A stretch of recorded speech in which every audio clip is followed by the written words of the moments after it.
12 দফা দাবিতে ত্রিপুরা রাবার শ্রমিক ইউনিয়ন আজকে শিল্প দপ্তর এবং টিএফডিসির কাছে যাচ্ছে। রাজ্যের রাবার শিল্পকে ধ্বংস করে দিয়েছে। বর্তমান সরকার ক্ষমতা আসার পর রাবারের দাম পড়ে গেছে, চা বাগানের জায়গাগুলো জবরদখল হচ্ছে, লুটেরা জায়গা নিয়ে যাচ্ছে, টিএফডিসি থেকে ধ্বংসের কিনারায় নিয়ে গেছেন।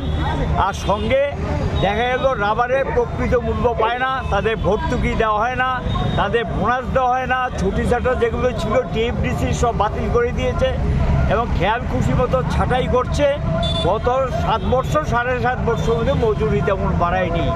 চরম এবং এই রাজ্যে একমাত্র মানুষের আর্থিক অবস্থার পরিবর্তন ঘটিয়েছে রাবার শিল্প এবং গোটা রাজ্যের অর্থনীতিকে শক্তিশালী করেছে। আজকে সেই রাবার শিল্প এই বর্তমান বিজেপি সরকারের ক্ষমতা আসার পর আজকে রাবার শিল্পকে ধ্বংসের কিনারে নিয়ে যাচ্ছে। কেন্দ্র সরকার, রাজ্য সরকার তার শিল্পনীতির জন্য এই সর্বনাশ হচ্ছে। এখানে লক্ষ লক্ষ লোক যেমন শ্রমিক হিসেবে কাজ করে, ছোট যারা মালিক রাবার তাদের জীবিকা নির্বাহ করে।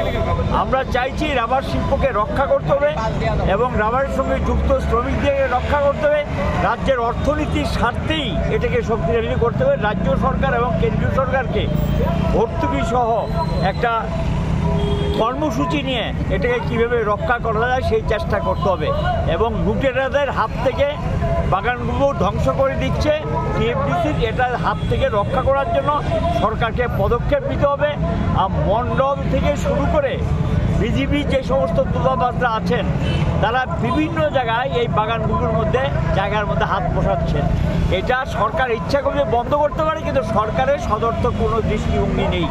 এটারই প্রতিবাদে আজকের এই মিছিল সংগঠিত করা হয়েছে।